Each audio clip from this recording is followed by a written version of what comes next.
네, 오늘 첫 번째 공과 내용 영상으로 또 함께 나누도록 하겠습니다.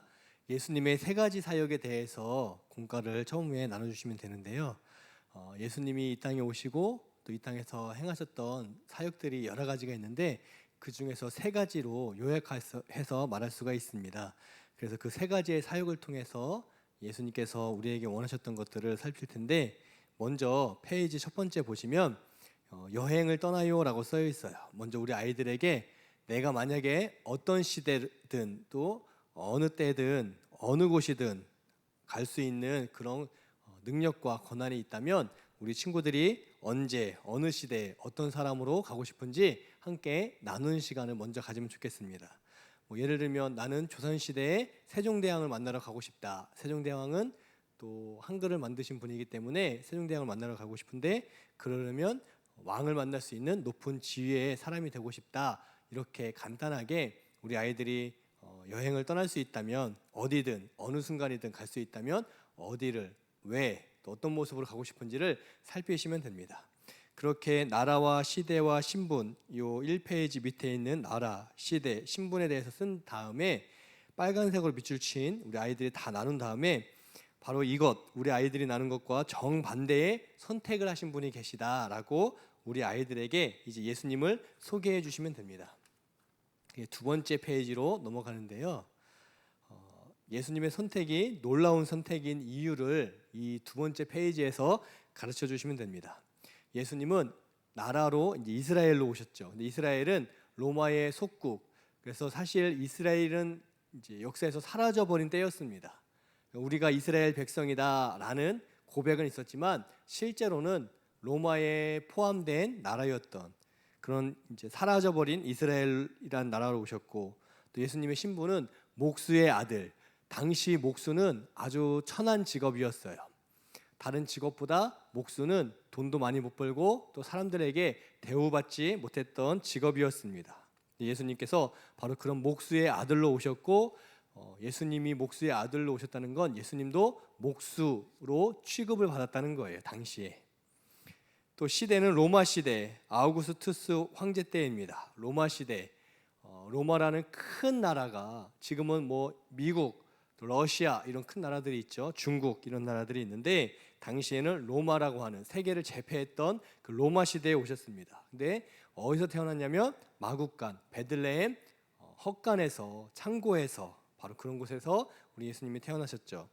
그 로마 시대에 대해서, 그때 배경에 대해서 이 2페이지 그림에 소개를 해주고 있는데요. 역사적으로는 로마 제국이 공화국 시대에서 제정 시대로 넘어가는 때였고, 또 이스라엘은 분봉왕 헤롯이 통치했던 때였습니다. 헤롯이라는 사람이 이스라엘 왕으로 이제 위임받아서 헤롯이 이 이스라엘 지역을 다스렸습니다. 그때 당시는 아주 정치적으로 부패한 시기, 또 타락이 극심한 때였어요. 사람들이 오락, 즐겁고 또 즐기는 데에만 관심이 있었지 거룩한 것, 깨끗한 것을 추구하지 않았던 때였습니다. 바로 그런 시대에 우리 예수님이 오신 거죠. 맨 밑에 보시면 유대인들, 이스라엘 백성들의 삶에 대해서 나오는데, 당시 유대 사회는 서기관, 바리새인들의 율법주의가 아주 중심이 되었다. 율법주의. 그래서 사람들을 미워하고 정죄하고 하나님 말씀으로 사람을 사랑하고 용서해 주는 게 아니라 하나님 말씀으로 사람들을 정죄하고 심판하고 하나님의 말씀으로 사람들을 미워하고 이런 것들을 율법주의라고 합니다. 또 대제사장, 사두개인, 바리새인들이 이제 종교적 지도자였던 때였어요. 이때는 나라가 없었기 때문에, 나라가 없는 그런 곳에 왕 헤롯 왕이 부임했기 때문에 얼마나 타락한 시대에 타락한 왕이 통치했는지를 우리가 짐작할 수 있고, 또 종교적으로도 사람들이 살아있는 하나님의 말씀이 아니라 율법을 따라서 율법주의적인 모습으로 살았다는 것을 우리 아이들에게 가르쳐 주시면 됩니다. 그러니까 예수님이 오신 때에는 아주 악한 때, 또 사람들이 거룩하지 않고 깨끗하지 않고 착하지 않은 때에 우리 예수님이 오셨다는 것을 이때 가르쳐 주시면 돼요. 3페이지로 넘어가겠습니다. 로마의 속국으로 이방인들과 함께 살아야 했던 유대인들의 삶, 그런 시대에 예수님이 바로 이 땅에 오셨는데 세 가지의 큰 사역을 감당하셨는데, 마태복음 4장 23절에 이 아주 대표적인 말씀입니다. 세 가지 사역에 대해서 예수께서 온 갈릴리에 두루 다니사 그들의 회당에서 가르치시며 천국 복음을 전파하시며 백성 중에 모든 병과 모든 약한 것을 고치시니. 첫 번째는 회당에서 가르치셨다. 오늘날로 친다면 교회에서 성경을 가르쳐 주시는 거예요. 성경 공부하듯 제자 훈련하듯 그렇게 회당에서 예수님께서 하나님의 말씀을 가르쳐 주셨습니다.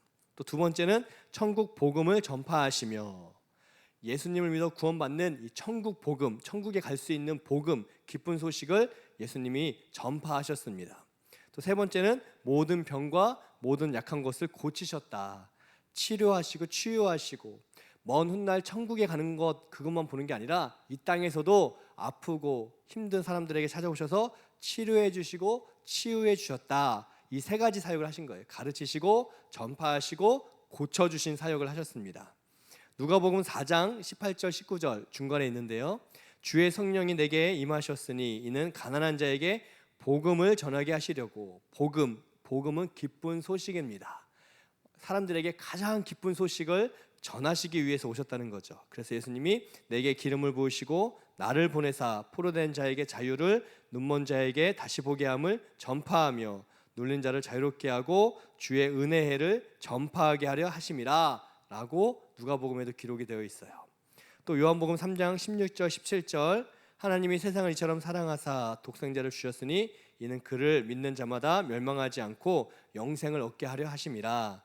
그를 믿는 자, 바로 예수님을 믿는 사람은 멸망하지 않고 영생 얻는다. 이것을 위해서 우리 예수님이 오셨다고 오늘 성경이 가르쳐주고 있습니다.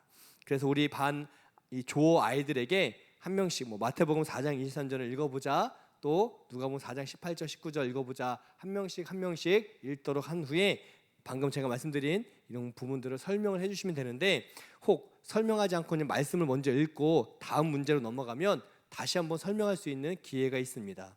이제 그렇게 아이들이 읽은 후에 1번 문제를 보시면 예수님의 중요한 사역 세 가지는 가르치고 전파하고 고치신 일이었습니다. 마태복음 4장 23절, 누가복음 4장 18, 19절을 읽고 예수님의 사역의 내용을 찾아 써보세요. 우리 아이들이 직접 4장 23절 또 4장 18절, 19절을 써오면 됩니다. 그래서 제가 이제 그냥 답을 하나 썼는데요.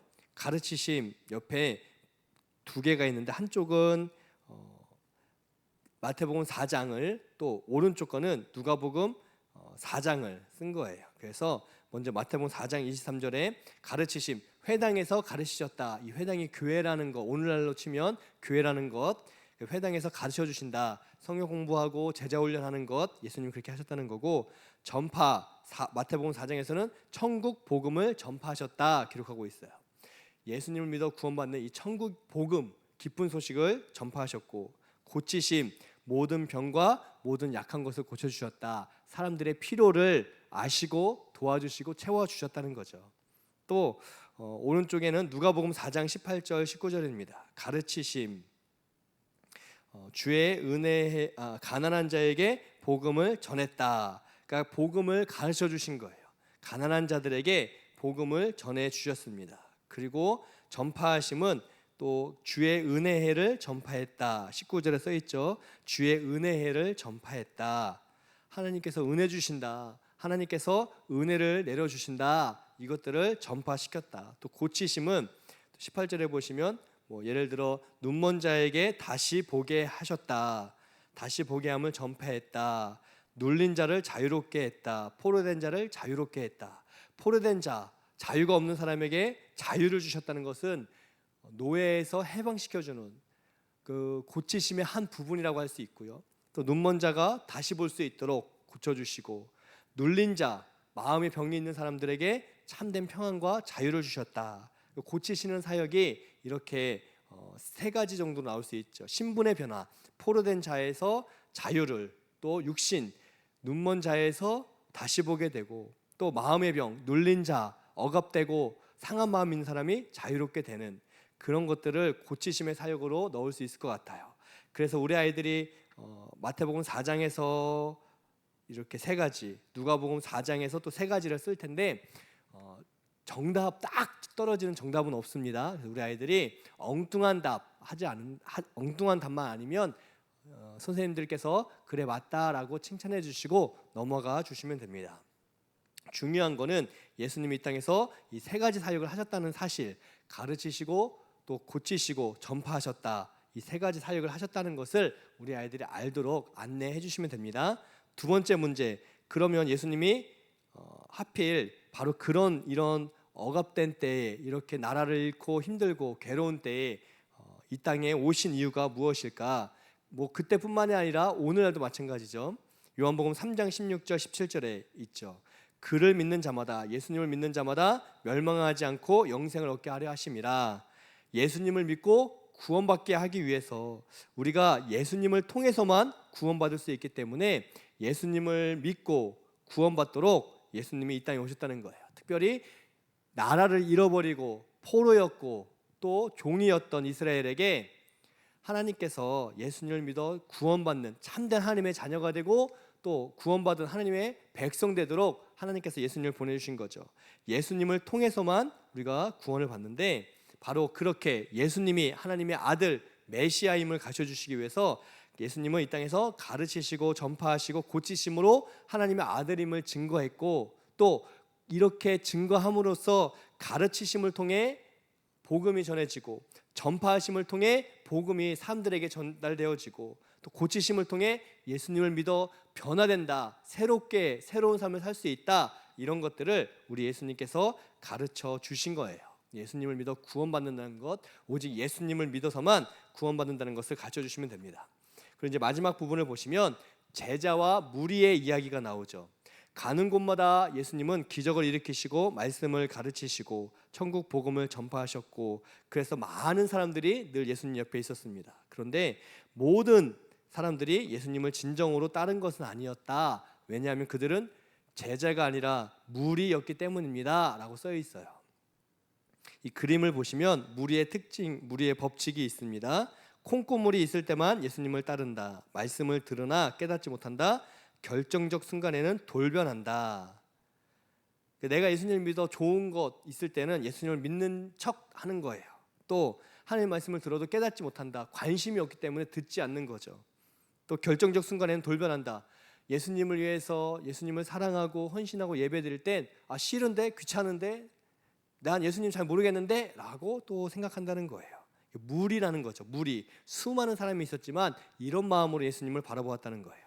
또 반대로 제자가 있습니다. 제자 오른쪽에 예수님께 진리가 있기에 그분을 따른다. 복중 수업을 들어서라도 예수님의 말씀을 배우고 익힌다. 결국 예수님의 참뜻을 깨닫고 그분을 위해 생명을 바친다. 예수님이 진짜 하나님의 아들이라는 것, 진리시라는 것, 예수님만이 우리에게 생명을 주시는 구원자라는 것을 알고 예수님을 사랑하고 또 예수님께 예배드리고 또 하나님의 말씀, 예수님의 말씀을 듣고 배우는 것을 기쁘게 여길 때 제자의 삶을 산다는 거예요. 그럴 때 하나님 주시는 기쁨이, 평강이, 소망이 있습니다. 그래서 우리가 이 밑에 써 있죠. 당신은 무리입니까? 아니면 제자입니까? 만약 내가 사람들 따라서, 친구 따라서, 또 부모님 따라서 교회 오기 싫지만 억지로 오고 또 그렇게 신앙생활을 하고 있고 하나님 말씀 들을 때에는 관심 없고 빨리 끝났으면 좋겠다, 이런 마음이면 아직 우리 친구들은 무리일 수 있어요. 그렇지만 나 아직 예수님을 잘 모르지만 예수님을 만나는 게 좋고 예배드리는 게 너무 기쁘고 하나님 말씀을 듣고 선생님 통해 배울 때 행복하고 기대감이 있을 땐 바로 어리지만 제자의 삶을 살고 있다는 겁니다. 우리 아이들이 무리가 아니라 제자의 삶을 살 수 있도록 도전해 주시고 안내해 주시면 됩니다. 또 예수님께서 가르치시고 전파하시고 또 치료해 주시는 것, 치유해 주시는 것, 고쳐 주시는 것, 이것을 기억하면서 우리 친구들이 예수님의 가르침 안에서, 예수님이 주신 복음 안에서, 또 예수님이 고쳐주시는 이 치유의 은혜를 통해서 더 예수님을 알아갈 수 있도록 하나님 말씀을 배우고 듣고 또 하나님 말씀 안에서 성장하고 또 하나님 말씀을 의지하여 기도하여 하나님의 고쳐주심, 회복하심을 경험할 수 있도록 우리 아이들이 예수님을 믿도록 이때 안내를 해주시면 됩니다. 그리고 이 세 가지 사역은 지금도 계속되기 때문에 우리 친구들의 마음의 문을 열고 하나님 말씀을 읽고 듣고 배우면서 또 기도할 때 하나님께서 고쳐주시고 회복시켜주는 은혜를 베풀어준다는 것을 우리 아이들에게 가르쳐주시면 되겠습니다. 첫 번째, 이 예수님의 세 가지 사역이 지금도 계속된다는 것으로 마무리해 주시고 우리 아이들이 하나님 말씀을 사랑하고 또 기도하는 아이들 될 수 있도록 도전해 주시고 격려해 주시면 됩니다.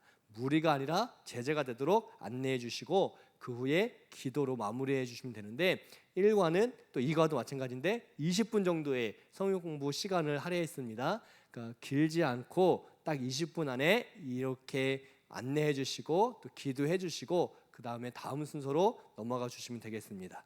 1과 내용 마치겠습니다.